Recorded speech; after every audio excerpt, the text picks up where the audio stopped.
Chapter 27. The Story. "First, sir," said Caderousse, "you must make me a promise."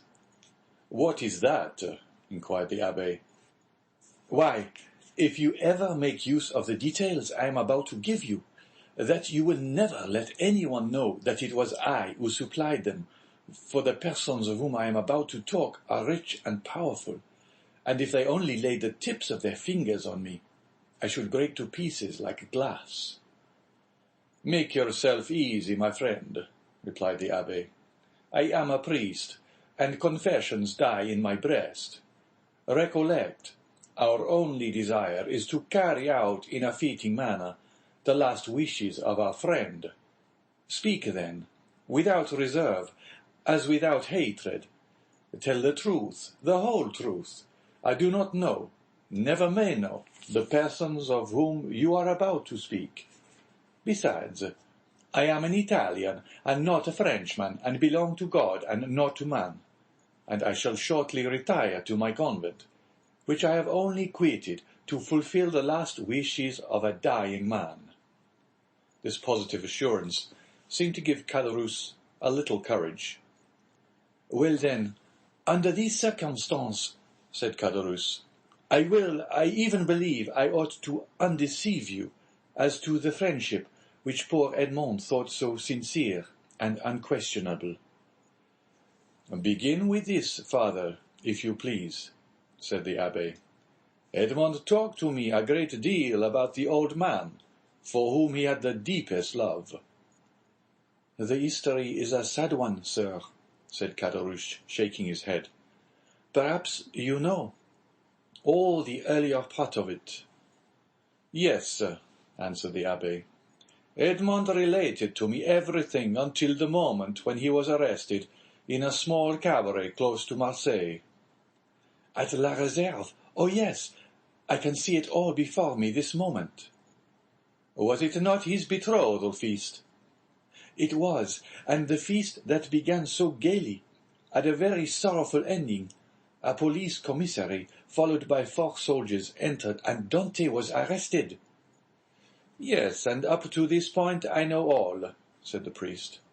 "Dante himself only knew that which personally concerned him, for he never beheld again the 5 persons I have named to you, or heard mention of any one of them." "Well, when Dante was arrested, Monsieur Morel hastened to obtain the particular, and they were very sad. The old man returned alone to his home, folded up his wedding suit with tears in his eyes, and paced up and down his chamber the whole day, and would not go to bed at all, for I was underneath him, and heard him walking the whole night. And for myself, I assure you, I could not sleep either, for the grief of the poor father gave me great uneasiness, and every step he took went to my heart as really as if his foot had pressed against my breast. The next day Mercédès came to implore the protection of Monsieur de Villefort. She did not obtain it, however, and went to visit the old man.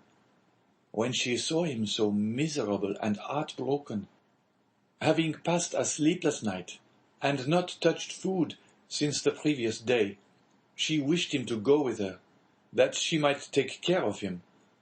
But the old man would not consent. "No," was the old man's reply. "I will not leave this house, for my poor dear boy loves me better than anything in the world, and if he gets out of prison, he will come and see me the first thing. And what would he think of if I did not wait here for him?" I heard all this from the window, for I was anxious that Mercédès should persuade the old man to accompany her, for his footsteps over my head night and day did not leave me a moment's repose. "But did you not go upstairs and try to console the poor old man?" asked the abbé. "Ah, sir," replied Caderousse, "we cannot console those who will not be consoled, and he was one of these. Besides, I know not why, but he seemed to dislike seeing me. One night, however, I heard his sobs, and I could not resist my desire to go up to him. But when I reached his door, he was no longer weeping, but praying.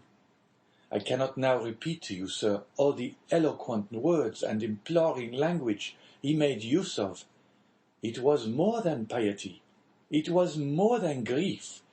And I, who am no cantor and hate the Jesuits, said then to myself, "It is really well, and I am very glad that I have not any children, for if I were a father and felt such excessive grief as the old man does, and did not find in my memory or heart all he is now saying, I should throw myself into the sea at once, for I could not bear it." "Poor father," murmured the priest. From day to day, he lived on alone, and more solitary. Monsieur Morel and Mercédès came to see him, but his door was closed, and although I was certain he was at home, he would not make any answer. One day, when, contrary to his custom, he had admitted Mercédès, and the poor girl, in spite of her own grief and despair, endeavored to console him, he said to her, "Be assured, my dear daughter, he is dead, and instead of expecting him, it is he who is awaiting us. I am quite happy, for I am the oldest, and of course shall see him first."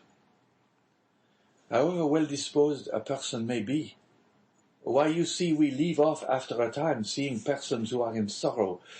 They make one melancholy, and so at last old Dante was left all to himself, and I only saw from time to time strangers go up to him, and come down again with some bundle they tried to hide. But I guessed what these bundles were, and what he sold by degrees, what he had to pay for his subsistence. At length, the poor old fellow reached the end of all he had. He owed 3/4 rent, and they threatened to turn him out. He begged for another week, which was granted to him. I know this because the landlord came into my apartment when he left his. For the first 3 days I heard him walking about as usual, but on the 4th I heard nothing. I then resolved to go up to him at all risks. The door was closed, but I looked through the keyhole and saw him so pale and haggard that, believing him very ill, I went and told Monsieur Morel, and then ran on to Mercédès. They both came immediately, Monsieur Morel bringing a doctor, and the doctor said it was inflammation of the bowels and ordered him a limited diet. I was there too, and I never shall forget the old man's smile at his prescription. From that time he received all who came. He had an excuse for not eating any more.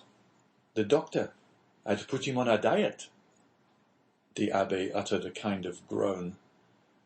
"The story interests you, does it not, sir?" inquired Caderousse.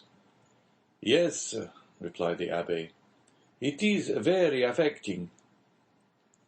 Mercédès came again, and she found him so altered that she was even more anxious than before to have him taken to her own home. This was Monsieur Morel's wish also, who would fain have conveyed the old man against his consent. But the old man resisted, and cried so that they were actually frightened. Mercédès remained, therefore, by his bedside, and Monsieur Morel went away, making a sign to the Catalan that he had left his purse on the chimney-piece. But availing himself of the doctor's order, the old man would not take any sustenance at length. After 9 days of despair and fasting, the old man died, cursing those who had caused his misery, and saying to Mercédès, "If you ever see my Edmond again, tell him I die blessing him." The abbé rose from his chair and made 2 turns round the chamber, and pressed his trembling hand against his parched throat. "And you believe he died?" "Of hunger, sir, of hunger," said Caderousse. "I am as certain of it as that we two are Christians." The abbé, with a shaking hand, seized a glass of water that was standing by him, half full, swallowed it at one gulp, and then resumed his seat, with red eyes and pale cheeks. "This was indeed a horrid event," he said, in a hoarse voice. "The more so, sir, as it was men's, and not God's doing." "Tell me of these men," said the abbé. "And remember, too," he added in an almost menacing tone, "you have promised to tell me everything. Tell me, therefore, who are these men who killed the son with despair, and the father with famine?" "Two men, jealous of him, sir, one from love, and the other from ambition, Fernand and Danglars." "How was this jealousy manifested? Speak on." "They denounced Edmond as a Bonapartist agent." "Which of the two denounced him? Which was the real delinquent?" "Both, sir. One with a letter, and the other put it in the post." "And where was this letter written?" "At La Réserve, the day before the betrothal feast." "'Twas so, then, 'twas so, then," murmured the abbé. "Oh, Faria, Faria, how well did you judge men and things!" "What did you please to say, sir?" asked Caderousse. "Nothing, nothing," replied the priest. "Go on." "It was Danglars who wrote the denunciation with his left hand, that his writing might not be recognized, and Fernand who put it in the post." "But," exclaimed the abbé suddenly, "you were there yourself." "I?" said Caderousse, astonished. "Who told you I was there?" The abbé saw he had overshot the mark, and he added quickly, "No one. But in order to have known everything so well, you must have been an eyewitness." "True, true," said Caderousse in a choking voice. I was there." "And did you not remonstrate against such infamy?" asked the abbé. "If not, you were an accomplice." "Sir," replied Caderousse, "they had made me drink to such an excess that I nearly lost all perception. I had only an indistinct understanding of what was passing around me. I said all that a man in such a state could say, but they both assured me that it was a jest they were carrying on, and perfectly harmless." Next day, sir, you must have seen plain enough what they had been doing, yet you said nothing, though you were present when Dante was arrested." "Yes, sir, I was there, and very anxious to speak, but Danglars restrained me." "If he should be really guilty," said he, "and did really put it in the island of Elba, if he is really charged with a letter for the Bonapartist committee at Paris, and if they find this letter upon him, those who have supported him will pass for his accomplice. I confess I had my fears in the state in which politics then were, and I held my tongue. It was cowardly, I confess, but it was not criminal."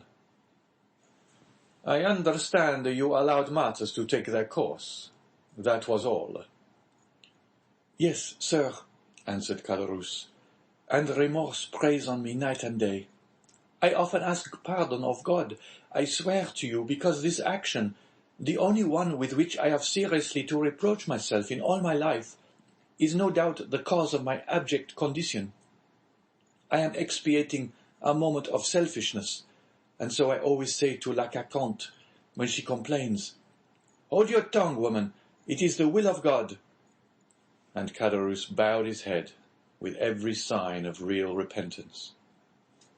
"Well, sir," said the abbé, "you have spoken unreservedly, and thus to accuse yourself is to deserve a pardon." "Unfortunately, Edmond is dead, and has not pardoned me."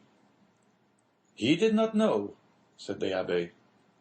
"But he knows it all now," interrupted Caderousse. "They say the dead know everything. There was a brief silence.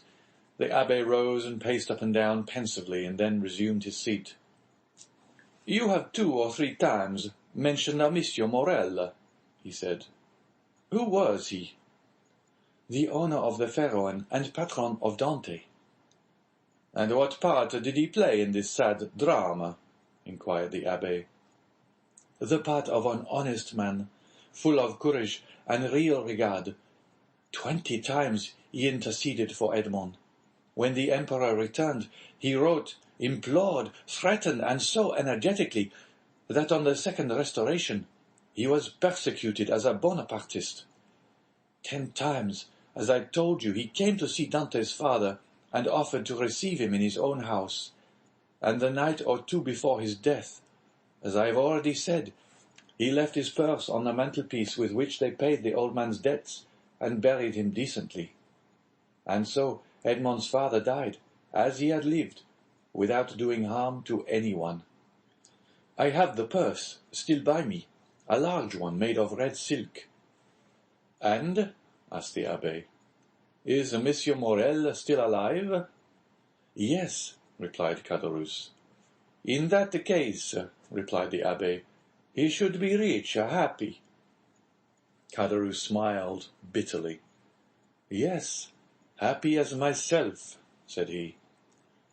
"What, Monsieur Morel unhappy?" exclaimed the abbé. "He is reduced almost to the last extremity. Nay, he is almost at the point of dishonour." "How?" "Yes," continued Caderousse, "so it is after 25 years of labour, after having acquired a most honourable name in the trade of Marseille. Monsieur Morel is utterly ruined. He has lost 5 ships in 2 years, has suffered by the bankruptcy of 3 large houses, and his only hope now is in that very Pharaon which poor Dante commanded, and which is expected from the Indies with a cargo of cochineal and indigo. If this ship founders like the others, he is a ruined man." "And has the unfortunate man wife or children?" inquired the abbé. "Yes, he has a wife, who through everything has behaved like an angel. He has a daughter, who was about to marry the man she loved, but whose family now will not allow him to wed the daughter of a ruined man. He has, besides, a son, a lieutenant in the army, and, as you may suppose, all this, instead of lessening, only augments his sorrows. If he were alone in the world, you would blow out his brains, and there would be an end." "Horribile!" ejaculated the priest. "And it is thus heaven recompenses virtue, sir," added Caderousse. "You see, I who never did a bad action, but that I have told you of, I mean destitution, with my poor wife dying of fever before my very eyes, and I unable to do anything in the world for her. I should die of hunger as old Dante did, while Fernand and Danglars are rolling in wealth." "How is that?" "Because their deeds have brought them good fortune, while honest men have been reduced to misery." "What has become of Danglars, the instigator and therefore the most guilty?" "What has become of him? Why, he left Marseille and was taken on the recommendation of Monsieur Morel, who did not know his crime, as cashier into a Spanish bank. During the war with Spain, he was employed in the commissariat of the French army, and made a fortune. Then with that money he speculated in the funds, and trebled or quadrupled his capital. And having first married his banker's daughter, who left him a widower, he has married a second time, a widow, a Madame de Nargonne, daughter of Monsieur de Servieux, the king's chamberlain, who is in high favour at court. He is a millionaire, and they have made him a baron, and now he is the Baron Danglars, with a fine residence on the Rue de Mont Blanc, with 10 horses in his stables, 6 footmen in his antechamber, and I know not how many millions in his strong-box." "Ah," said the abbé in a peculiar tone, "he is happy." "Happy? Who can answer for that? Happiness or unhappiness is the secret known but to oneself and the walls. Walls have ears, but no tongue. But if a large fortune produces happiness, Danglars is happy. And Fernand? Fernand? Why, much the same story. But how could a poor Catalan fisher-boy, without education or resources, make a fortune? I confess this staggers me. And it has staggered everybody. There must have been in his life some strange secret that no one knows. But then, by what visible steps has he attained his high fortune or high position? Both, sir. He has both fortune and position, both. This must be impossible. It would seem so, but listen, and you will understand. Some days before the return of the Emperor, Fernand was drafted. The Bourbons left him quietly enough at the Catalans, but Napoleon returned. A special levy was made, and Fernand was compelled to join. I went too, but as I was older than Fernand, and had just married my poor wife, I was only sent to the coast. Fernand was enrolled in the active troop, went to the frontier with his regiment, and was at the Battle of Ligny. The night after that battle he was sentry at the door of a general who carried on a secret correspondence with the enemy. That same night the general was to go over to the English. He proposed to Fernand to accompany him. Fernand agreed to do so, deserted his post, and followed the general. Fernand would have been court-martialed if Napoleon had remained on the throne, but his action was rewarded by the Bourbons. He returned to France with the epaulette of sub-lieutenant, and as the protection of the general, who is in the highest favour, was accorded to him. He was a captain in 1823, during the Spanish War. That is to say, at the time when Danglars made his early speculations. Fernand was a Spaniard, and being sent to Spain to ascertain the feeling of his fellow countrymen, found Danglars there, got on very intimate terms with him, won over the support of the Royalists at the capital, and in the provinces received promises and made pledges on his own part, guided his regiment by paths known to himself alone, through the mountain gorges, which were held by the Royalists, and, in fact, rendered such service in this brief campaign that after taking of Trocadero he was made colonel, and received the title of Count and the cross of an officer of the Legion of Honor. Destiny, destiny, murmured the Abbé. Yes, but listen, this was not all. The war with Spain being ended, Fernand's career was checked by the long peace, which seemed likely to endure throughout Europe. Greece only had risen against Turkey, and had begun her war of independence. All eyes were turned towards Athens. It was the fashion to pity and support the Greeks. The French government, without protecting them openly, as you know, gave countenance to volunteer assistance. Fernand sought and obtained leave to go and serve in Greece, still having his name kept on the army roll. Some time after, it was stated that the Comte de Morcerf, this was the name he bore, had entered the service of Ali Pasha with the rank of Instructor General. Ali Pasha was killed, as you know, but before he died, he recompensed the service of Fernand by leaving him a considerable sum, with which he returned to France, when he was gazetted Lieutenant General. So that now, inquired the Abbé, so that now, continued Caderousse, he owns a magnificent house, numero 27, Rue du Helder, Paris. The Abbé opened his mouth, hesitated for a moment, then, making an effort at self-control, he said, "And Mercedes? They tell me that she has disappeared." "Disappeared?" said Caderousse. "Yes, as the sun disappears, to rise the next day with still more splendor." "Has she made a fortune also?" inquired the Abbé with an ironical smile. "Mercedes is at this moment one of the greatest ladies in Paris," replied Caderousse. "Go on," said the Abbé. It seems as if I were listening to the story of a dream, but I have seen things so extraordinary that what you tell me seems less astonishing than it otherwise might." Mercédès was at first in the deepest despair at the blow which deprived her of Edmond. I have told you of her attempts to propitiate Monsieur de Villefort, her devotion to the elder Dante. In the midst of her despair, a new affliction overtook her. This was the departure of Fernand whose crime she did not know, and whom she regarded as her brother. Fernand went, and Mercédès remained alone. 3 months passed, and still she wept.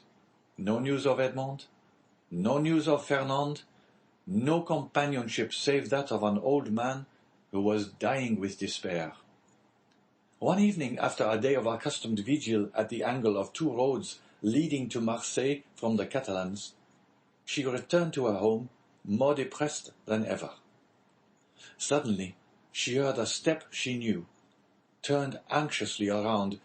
The door opened, and Fernand, dressed in the uniform of a sub-lieutenant, stood before her. It was not the one she wished for most, but it seemed as if a part of her past had returned to her. Mercédès seized Fernand's hands with a transport which he took for love, but which was only joy at being no longer alone in the world, and seeing at last a friend, after long hours of solitary sorrow. And then, it must be confessed, Fernand had never been hated. He was only not precisely loved.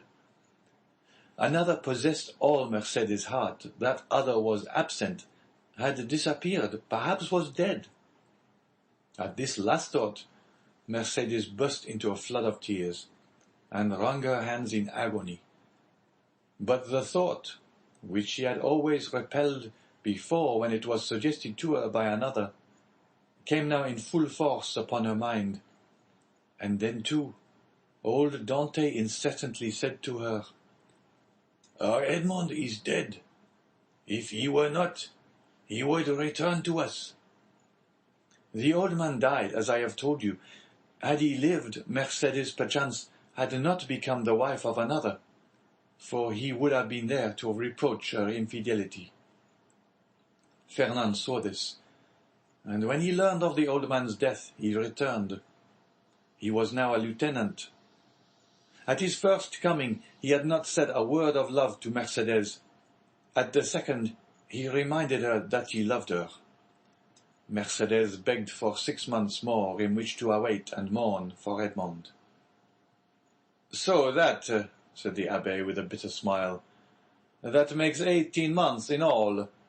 What more could the most devoted lover desire?" Then he murmured the words of the English poet, "Frailty, the name is woman." 6 months afterwards, continued Caderousse, the marriage took place in the church of Accoules. "The very church in which she was to have married Edmond," murmured the priest. "There was only a change of bridegrooms." "Well, Mercédès was married," proceeded Caderousse. "But although in the eyes of the world she appeared calm, she nearly fainted as she passed La Réserve, where 18 months before the betrothal had been celebrated with him whom she might have known she still loved, had she looked to the bottom of her heart. Fernand, more happy but not more at his ease, for I saw at this time he was in constant dread of Edmond's return. Fernand was very anxious to get his wife away, and to depart himself. There were too many unpleasant possibilities associated with the Catalans, and 8 days after the wedding they left Marseille. "Did you ever see Mercédès again?" inquired the priest. "Yes, during the Spanish War at Perpignan, where Fernand had left her. She was attending to the education of her son." The abbé started. "Her son?" said he. "Yes," replied Caderousse, "little Albert." "But then, to be able to instruct her child," continued the abbé, "she must have received an education herself." I understood from Edmond that she was the daughter of a simple fisherman, beautiful but uneducated." "Oh," replied Caderousse, "did he know so little of this lovely betrothed? Mercédès might have been a queen, sir, if the crown were to be placed on the heads of the loveliest and most intelligent. Fernand's fortune was already waxing great, and she developed with his growing fortune. She learned drawing, music, everything. Besides, I believe, between ourselves, she did this in order to distract her mind, that she might forget, and she only filled her head in order to alleviate the weight on her heart. But now her position in life is assured," continued Caderousse. "No doubt fortune and honours have comforted her. She is rich, a countess, and yet—" Caderousse paused. "And yet what?" asked the abbé. "Yet I am sure she is not happy," said Caderousse. "What makes you believe this?" "Why, when I found myself utterly destitute, I thought my old friends would perhaps assist me. So I went to Danglars, who would not even receive me. I called on Fernand, who sent me 100 francs by his valet de chambre." "Then you did not see either of them?" "No, but Madame de Morcerf saw me." "How was that?" "As I went away, a purse fell at my feet. It contained 25 louis. I raised my head quickly and saw Mercédès, who at once shut the blind." "And Monsieur de Villefort?" asked the abbé. "Oh, he never was a friend of mine. I did not know him, and I had nothing to ask of him." "Do you not know what became of him, and the share he had in Edmond's misfortunes?" "No, I only know that some time after Edmond's arrest, he married Mademoiselle de Saint-Méran, and soon after left Marseille. No doubt he has been as lucky as the rest. No doubt he is as rich as Danglars, as high in station as Fernand. I only, as you see, have remained poor, wretched, and forgotten." "You are mistaken, my friend," replied the abbé. "God may seem sometimes to forget for a time, while his justice reposes. But there always comes a moment when he remembers, and behold, a proof." As he spoke, the abbé took the diamond from his pocket, and giving it to Caderousse, said, "Here, my friend, take this diamond. It is yours." "What? For me only?" cried Caderousse. "Ah, sir, do not jest with me." "This diamond was to have been shared among his friends. Edmond had one friend only, and thus it cannot be divided. Take the diamond, then, and sell it. It is worth 50,000 francs, and I repeat my wish that this sum may suffice to release you from your wretchedness." "Oh, sir," said Caderousse, putting out one hand timidly, and with the other wiping away the perspiration which bedewed his brow. "Oh, sir, do not make a jest of the happiness or despair of a man." "I know what happiness and what despair are, and I never make a jest of such feelings. Take it, then. But in exchange—" Caderousse, who touched the diamond, withdrew his hand. The abbé smiled. "In exchange," he continued, "give me the red silk purse that Monsieur Morel left on old Dante's chimney-piece, and which you tell me is still in your hands." Caderousse, more and more astonished, went toward a large oaken cupboard, opened it, and gave the abbé a long purse of faded red silk, round which were 2 copper runners that had once been gilt. The abbé took it, and in return gave Caderousse the diamond. "Oh, you are a man of God, sir," cried Caderousse, "for no one knew that Edmond had given you his diamond, and you might have kept it." "Which," said the abbé to himself, "you would have done." The abbé rose, took his hat and gloves. "Well," he said, All you have told me is perfectly true, then, and I may believe it in every particular. See, sir, replied Caderousse, in this corner is a crucifix in holy wood. Here on this shelf is my wife's testament. Open this book, and I will swear upon it with my hand on the crucifix. I will swear to you by my soul's salvation, my faith as a Christian. I have told everything to you as it occurred, and as the recording angel will tell it to the ear of God at the day of the last judgment. "'Tis well," said the abbé, convinced by his manner and tone that Caderousse spoke the truth. "'Tis well, and may this money profit you. Adieu. I go far from men who thus so bitterly injure each other." The abbé with difficulty got away from the enthusiastic thanks of Caderousse, opened the door himself, got out, and mounted his horse, once more saluted the innkeeper, who kept uttering his loud farewells, and then returned by the road he had travelled in coming. When Caderousse turned around, he saw behind him La Carconte, paler and trembling more than ever. "Is then all that I have heard really true?"